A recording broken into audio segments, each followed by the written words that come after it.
Saludos internautas. Seguro que para aquel que cree en Dios no es necesario argumentar nada, y para aquel que no cree no existen argumentos que valgan. He hecho varios vídeos exponiendo los razonamientos en contra de la existencia de Dios y de las religiones, pero como el 84% de la población mundial cree en la existencia de un Dios, creo necesario este vídeo y mediante razonamientos lógicos demostraría la existencia de un ser supremo. Los que me conocen ya saben mi postura respecto al tema. Les pido tanto ateos, creyentes, agnósticos y panteístas sigan hasta el final, ya que esto va a estar muy interesante y las conclusiones brutales.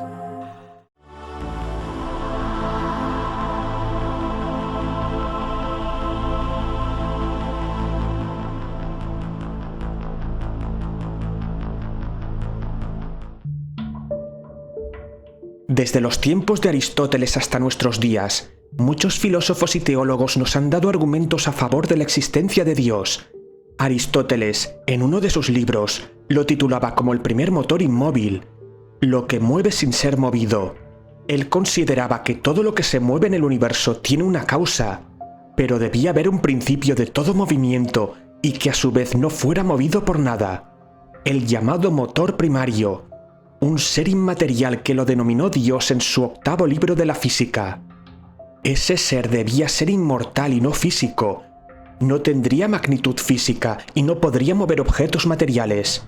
Para él, ese Dios no es creador del mundo, sino la causa final de todo lo que vemos, y que no debe estar quieto, pues de él depende el movimiento eterno del universo. Muchos contemporáneos pensaron que un Dios sin poder no podía ser satisfactorio. Santo Tomás de Aquino, uno de los grandes filósofos del mundo occidental, introdujo el pensamiento de Aristóteles a la cultura occidental y la fe católica. Santo Tomás de Aquino argumenta la existencia de Dios mediante 5 vías posibles, superando las de San Agustín, Platón, Aristóteles y Anselmo de Canterbury. Estas son las 5 vías tomistas. La primera la tomó prestada de Aristóteles, la vía del motor inmóvil. La segunda vía es la causa eficiente. Significa que todo objeto en el universo está limitado por la forma, de manera que no es eterno pero sí causado. Lo que quiere decir que cada objeto tiene su causa y su origen. Por ejemplo, una mesa de madera tiene un carpintero que la elabora. Nosotros causas de nuestros padres. Y si vamos retrocediendo encontraríamos más causas hasta llegar a un origen que tiene una causa incausada, a la que se identifica como Dios, el creador de todo. La tercera vía nos dice que un ser es necesario, pues si todas las cosas pueden existir, hubo un tiempo que nada existió, pero si no existió nada, tampoco existiría nada ahora, lo que nos lleva a la conclusión que un ser eterno es necesario. La cuarta vía nos dice que ese ser debe ser el más perfecto, ya que la existencia de éste hace que podamos medirlo todo y evaluarlo. Todas las cosas y seres tienen una finalidad. Por ejemplo, el fin del cuchillo es cortar. Las estrellas y planetas, todo absolutamente lleva un fin. Por lo tanto, se necesita un ser inteligente que pueda dirigir el universo, es decir, Dios. El filósofo Joshua Rasmussen continúa con los argumentos de Santo Tomás, pero de forma más ampliada y sofisticada, en un libro muy interesante titulado ¿Cómo puede la razón llevar a Dios? En él se menciona que se puede encontrar a Dios con los instrumentos de la razón y la experiencia. Un resumen de estos argumentos son: todas las cosas materiales, animadas o inanimadas, son dependientes. Quiere decir que ningún objeto o persona existe por sí misma o por arte de magia. Su existencia depende de muchas causas y factores. Un ejemplo de ello es que tú y yo estamos aquí por causa de nuestros padres, abuelos, tatarabuelos y un largo etcétera. También existimos porque existen células, átomos, con distintos elementos que se originaron en el corazón de las estrellas y a su vez por causa de otras estrellas y eventos del universo. Ahora que ya sabemos lo que son las causas dependientes, vamos a imaginar que ponemos toda esa realidad en una caja. Hemos metido todas las cosas dependientes en una caja que es el todo. Se podría asemejar al universo entero. Entonces ahora debemos preguntarnos, ¿el contenido de la caja es dependiente? La respuesta es no, porque afuera no existe nada que pueda originar lo que hay dentro de esta caja, lo que quiere decir que la realidad del todo es independiente, ya que no hay nada fuera que la origine. Lo que pasa es que hay un problema. ¿Cómo es posible que el todo sea independiente si está formado por cosas dependientes? ¿Hay alguna manera de resolver esto? La manera sería esta. Hemos de suponer que hay un nivel de realidad que es independiente. Entonces no todo lo que existe es dependiente. Hay algo de la realidad que es independiente, es autosuficiente y existe por sí mismo, y no depende de ningún otro nivel. Las cosas dependientes de la caja dependen de esa realidad independiente. Esa realidad la podemos llamar el fundamento. Y podemos profundizar más. ¿Cómo debe ser ese fundamento? ¿Cuál sería su naturaleza para que todas las cosas sean dependientes? Aquí debemos añadir el concepto de los límites. Los límites de todo lo que existe tienen una explicación. ¿Por qué el ser humano tiene 2 brazos y no 3? ¿Y por qué la mayoría de la vegetación es verde? Cuando existen límites, debemos dar una explicación causal. Tenemos 2 brazos debido al desarrollo del cuerpo humano y la selección natural. La vegetación suele ser verde debido a la presencia de clorofila, un pigmento crucial en el proceso de la fotosíntesis. Habiendo dejado claro esto, hemos comprendido que los límites nos llevan a explicaciones causales. Así que ya sabemos cómo es el fundamento de la realidad independiente. Esa realidad es incausada, y si no depende de nada externo, no debe tener límites. Cualquier cosa que digamos de ese fundamento, debemos llamarla sin límites. ¿Y qué más podemos decir de ese fundamento? Lo que podemos decir es que es algo con mucho valor, porque ha surgido todo este universo y el ser humano. Quiere decir que el fundamento de la realidad independiente tiene valor, pero no le podemos asignar un valor determinado porque no tiene una razón causal, y sería arbitrario.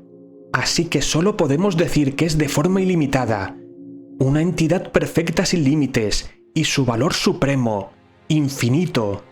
Otra pregunta importante que podemos hacer es, ¿cómo podría ser ese fundamento que ha dado lugar a esta realidad? Si consideramos que la realidad está llena de un montón de cosas que se transforman, dependen unas de otras, se forman seres humanos conscientes, creativos, los planetas, el sistema solar, las galaxias en todo su esplendor y estrellas fabricando continuamente elementos. Esto solo puede explicarse si ese ente tiene una orientación hacia la creatividad y el valor, y debe tener inteligencia de alguna manera. Pero si consideramos que el ser humano es un sucedáneo de ese fundamento de realidad, quiere decir que su inteligencia es suprema y sin límites, por lo que su propósito trasciende nuestra comprensión. Así que la gran pregunta sigue siendo, ¿por qué ese fundamento hace todo esto? Algunos sostienen que Dios creó el universo para permitir la existencia de seres conscientes capaces de experimentar y apreciar su creación. Otros argumentan que el propósito divino puede ir más allá de nuestra comprensión humana. Nuevamente la lógica nos dice que puede que sea esa su naturaleza. Los humanos nos movemos para conseguir cosas, ya sea para sobrevivir, por puro entretenimiento, encontrar la felicidad o la de otros.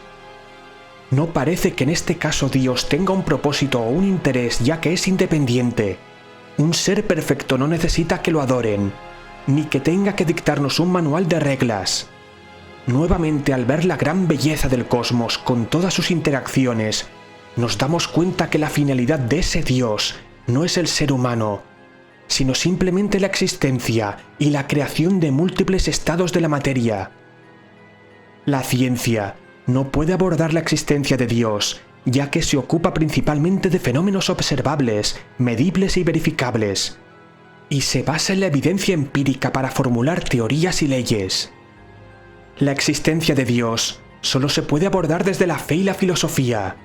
La filosofía es una ciencia fundamental que establece los fundamentos conceptuales, metodológicos y lógicos para otras disciplinas.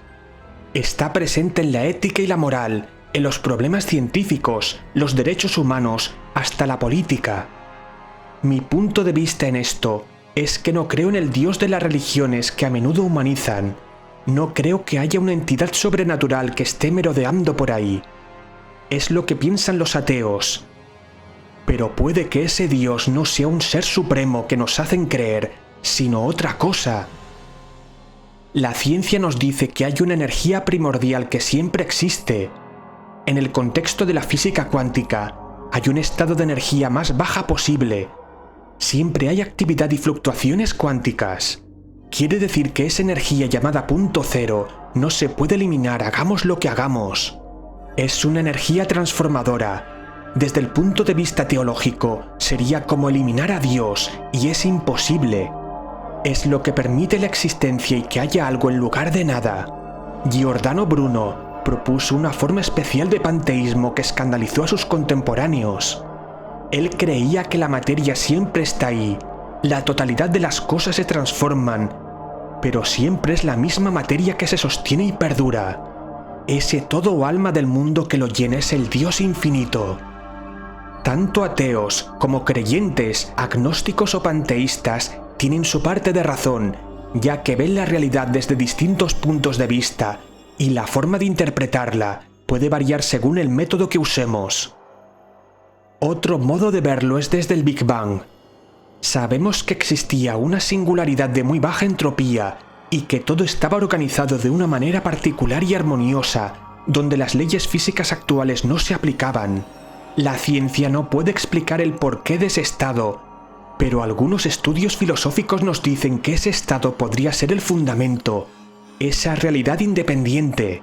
Si esa singularidad se convirtió en lo que vemos hoy, significaría que estamos dentro de ese Dios, ya que lo que llamamos Big Bang se originó en todas partes. Significaría que su consciencia abarcaría todo el cosmos, desde cada galaxia, cada átomo y ser vivo. Seríamos una parte de él, y significaría que estamos experimentando nuestra propia creación.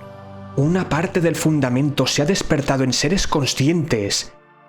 Tanto hemos cambiado, que no podemos recordar quiénes somos y de dónde venimos.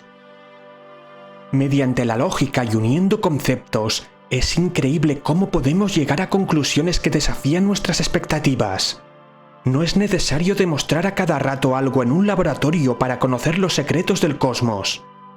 La filosofía, como cualquier otro campo de estudio, puede estar sujeta a error debido a limitaciones humanas y su naturaleza especulativa.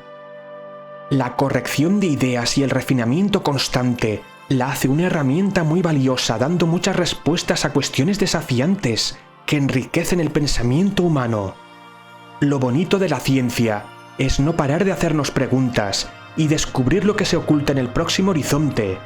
Es lo que hace interesante la vida. Si te gustó este vídeo, dale a like y suscríbete. Activa la campanita para recibir todas las notificaciones.